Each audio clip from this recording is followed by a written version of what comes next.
Test successful.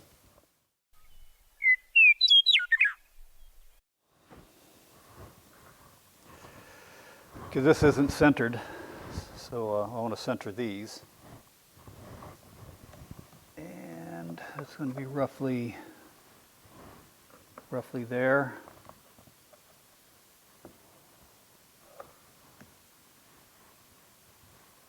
That's good enough. Right about there, I'll cut it. Put the T-piece here, thread it into that. After finding a couple of more valves and fittings, I found this one here, which is an equalizing fitting. And it's got a little T-knob and a little hose coming off of it, which is an 1/8 inch NP, or 1/8 inch hose. I have ordered a pressure gauge so that I don't know what the pump's going to make with 4 nozzles attached. It might be between 20 and 30, might be more than 40. They say more than 40 psi is a problem for sprayers. You know, if it's less than 20, I'd have to take off a nozzle. If it's more than 40, I would have a problem. How would I limit the pressure out of this pump? Maybe a pressure regulator. Maybe it's, I don't know. Maybe I could give it 10 volts and slow it down, give it less pressure. Well, that's an option. Anyways, so I got this valve in line. There's my boom. I've cut this piece of plastic conduit, which it's nice and flexible. If I hit something, I won't damage whatever I hit, and I won't break this off. Better than wood. So I really have to come up with a way to mount it to the front of this. And I still have to mount the pump, and I still have to have a switch to run the pump. I found a neat little trigger switch, and I think it came out of a drill. It's going to be a challenge to mount because there's no obvious mounting way to mount it. You have to glue it on or make a bracket to hold it in there. This connection and this connection are open. And if I click that shut, this one is shut and this one is shut. So it's good for 10 amps. It should be good for that 7.5 amp motor. It's AC, it's an AC switch, not a DC switch, and I think that changes the way it works. Anyways, for a test, this will work fine. Now I have to figure out how to mount this. I think it's got to come out to about here somewhere. What I'll do is I believe I'll come off on either end of this and leave the middle clear because I still have to mount this pump somehow. So I found some light angle iron that came out of a seat frame, and yeah, that should work.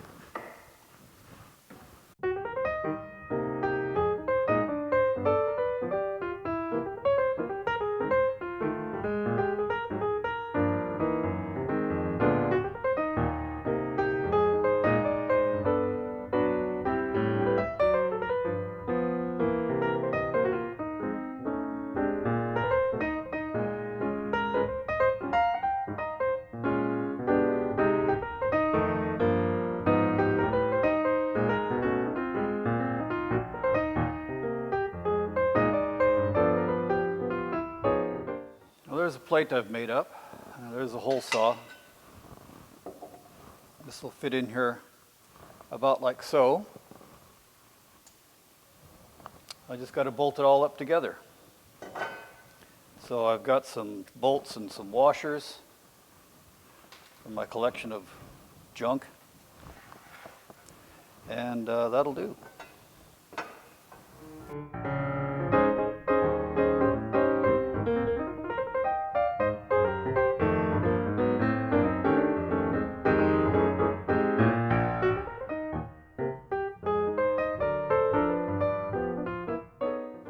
Now I'll just drill holes onto the mounting plate and wait for the assembly here. That's the way it goes when you're fabricating. You put it together, then you take it apart. Then you put it together, then you take it apart.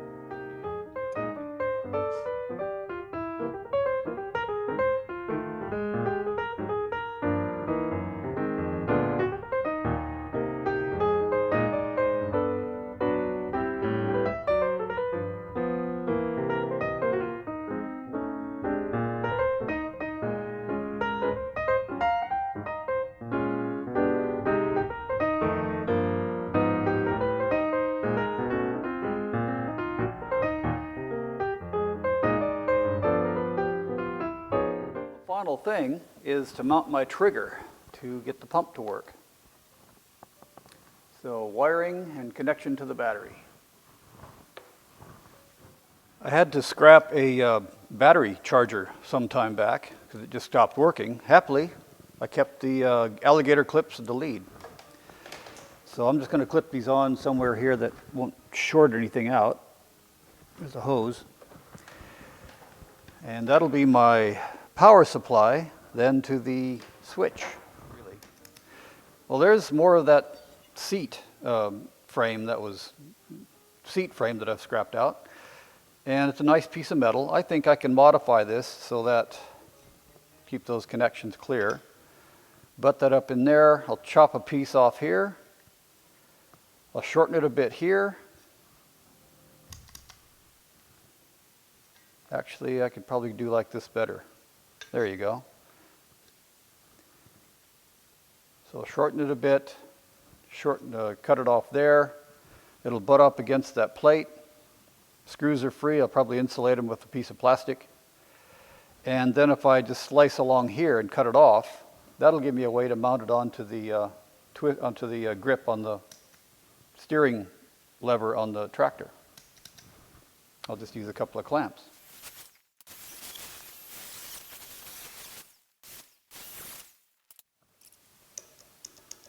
That should work. Sprayer on, sprayer off. Kind of a dead man switch too. There you go. A couple of clamps, hold it on. Just use a zip tie, hold that on there. It's been a couple of days. Life happened. I've made up this wiring harness. This had a 20 amp fuse in it. I don't know why. It's a 7.5 amp motor. So I found a 10 amp fuse. And that should be good enough for this little job. I've got this pressure sensing line, and I've ordered a pressure gauge, which should be here today. Here's the replacement pump head. Came with an O-ring and some screws and the instructions. The instructions read kind of funny. The part that I'm replacing, it's for several different kits. But right here at the top it says, although the switch and bypass adjustment are not recommended, we know that RVers can't leave anything well enough alone, so here's the way it works so that you don't screw up too bad. That's straight out of the instructions. But further down here it says, this bypass on the head, which is this part, kicks in at around 40 psi. And it will create a full bypass until about 62 psi, at which point the switch here shuts it off. Anyway, so I'll put that on later. I'll continue wiring the thing for now. And so the wiring's just got to run up underneath the tank and over to the controls.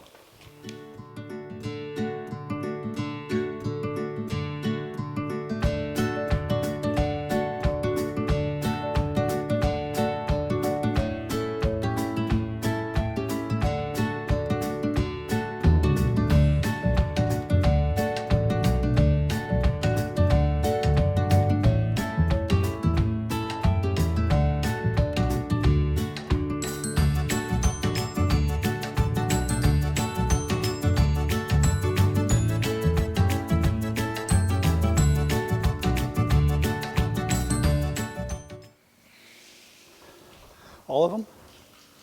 Okay, we got all of them. And it turns on and off. Okay, these are the smallest nozzles I could get, which is I think a number 2, whatever that is.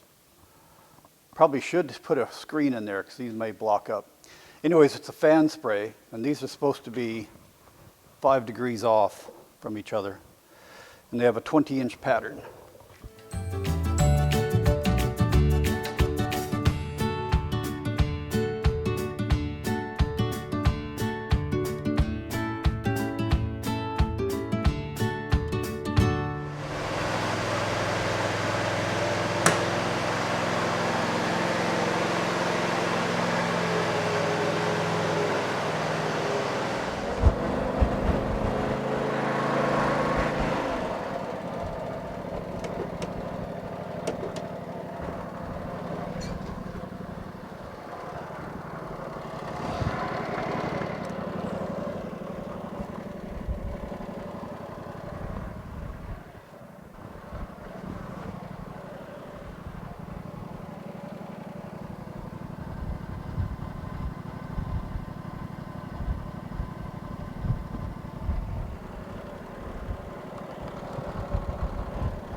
nozzle on the end there doesn't look too good.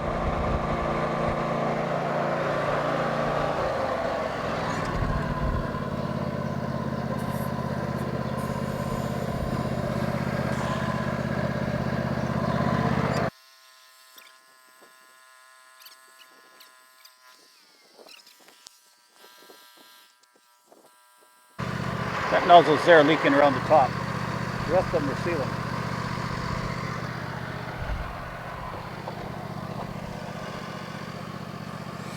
Okay, anyways, I'm going to call that a success.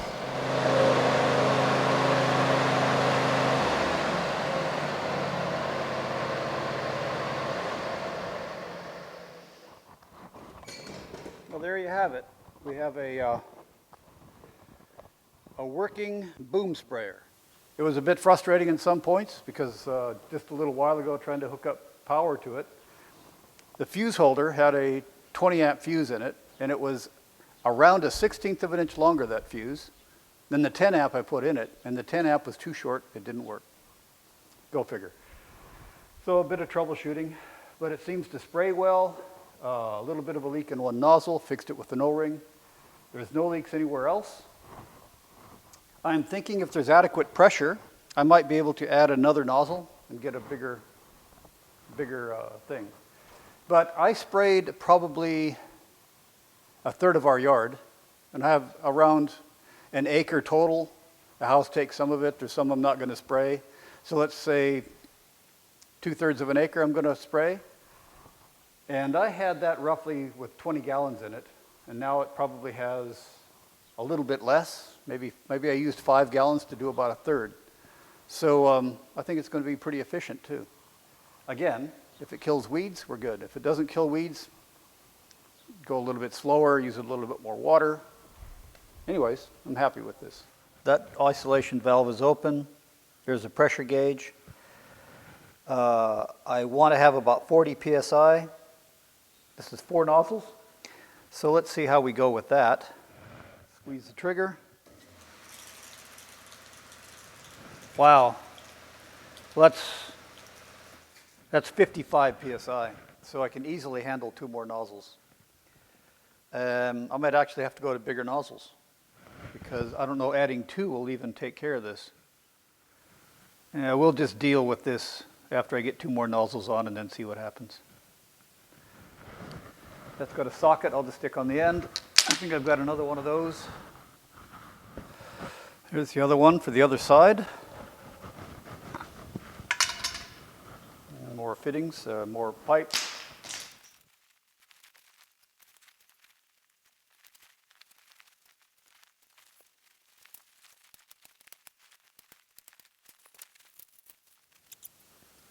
Four of these little yellow nozzles, $24. So that's the main cost on this whole setup right now, because I had the luxury of scrap parts. But I've had $75 just in nozzles, brass caps, and the little plastic T-fittings. They're only $3 a pair, $4 a pair. So $4, $8, $12 for the barbs that I've used, and about $75 for everything else.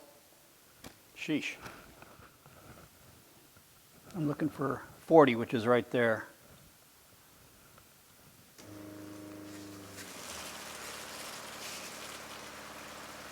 That got me down to 40 psi.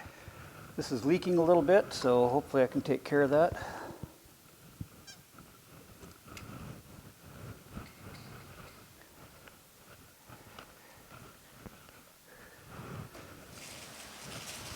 Oh, it made it even worse. Oh, it's leaking out of here. That's not good. Okay, try it again.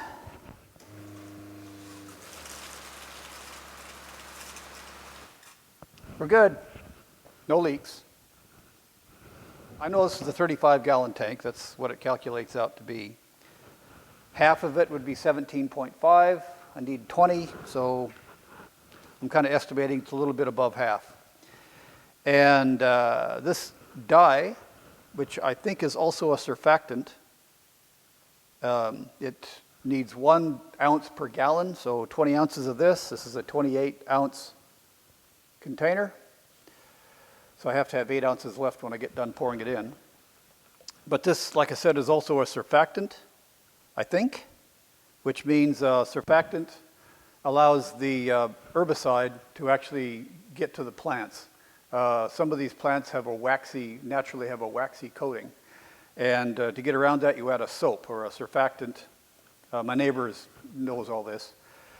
And surfactant just breaks down that waxy coating.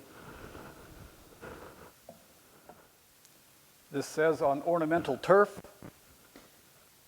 for use on residential and other turf sites, excluding sod farms. And 1.5 quarts per acre maximum. So I'm just going to use 1 quart because I've got about an acre. And if I was doing it by the gallon, 1 fluid ounce per gallon. So there you go. 20 gallons, yeah, that'll do. So I'll just put in one of these, and then I'll add the water up to a little over half of this tank, and that will be me. I have to go out and treat my weeds.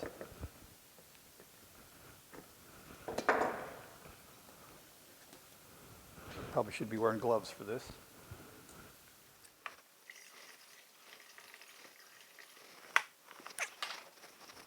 Here's a respirator I'm going to use. It's a 3M, and I think this should be adequate. Get a hat, some glasses, we'll be spraying.